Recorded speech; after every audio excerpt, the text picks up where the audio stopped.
Hello, it's Mr. Derasari again with the book review. So the book I'm reviewing today is called the Patchwork Quilt, and here's the cover. So this book, interestingly enough, if you know the show Reading Rainbow, hosted by LeVar Burton, it's one of the books that he features in the show. This book is for kids who love blankets, who love to sew, who love to learn about the history of their family. If you watch Reading Rainbow, you certainly love this book because it was featured in it as well. This book is about a girl who becomes interested in her grandmother's quilt and why it's important to her. She teaches what the quilt represents and what the patches represent as well.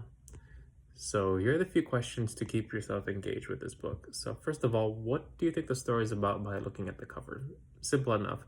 The cover is with a grandmother and a granddaughter and a quilt. What do you think they're going to talk about? What do you think the importance of the quilt is on the cover? You know, quilts all come in different shapes and sizes, and they represent many different things. And how do you think this is going to represent?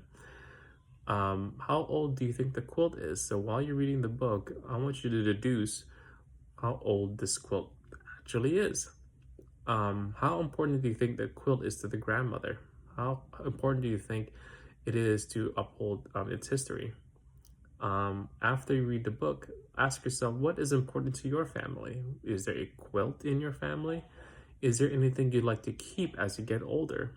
The quilt is made of things that represent the family's history and the things that might have kept over time. So as you get older, what do you think you want to keep? That is my book review for the Patchwork Quilt, and I hope you enjoy reading it together.